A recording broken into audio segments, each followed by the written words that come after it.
ముక్కులోని మౌనం మనసులోని శూన్యం, దాని పేరే ధ్యానం. ముక్కులోని శ్వాస ముక్కుకు మరి మన ఇంట వచ్చేది మన శ్వాస. మనం తల్లి కడుపులో వచ్చినప్పటి నుండి భూగర్భం లేకపోయే వరకు మన శ్వాసనే చూడండి. మన ముక్కులోనే ఉన్నది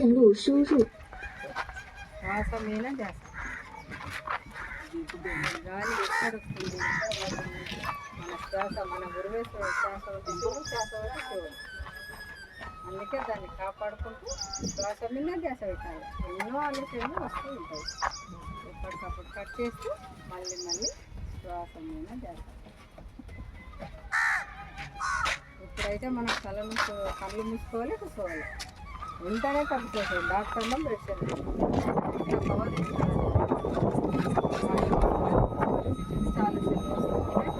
అవి ఎప్పటికప్పుడు కట్ చేస్తూ మళ్ళీ శ్వాస మీదనే ధ్యాస పెట్టాలి. ఆలోచనలు శ్వాస మీద ధ్యాస పెట్టాలి. ఆలోచనలు రానప్పుడు మన లోపల ఏం జరుగుతుందో దాన్ని గమనించాలి.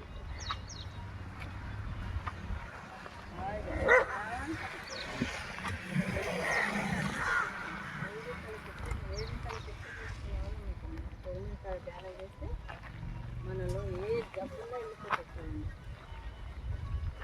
3-4 కిలోమీటర్ల దూరం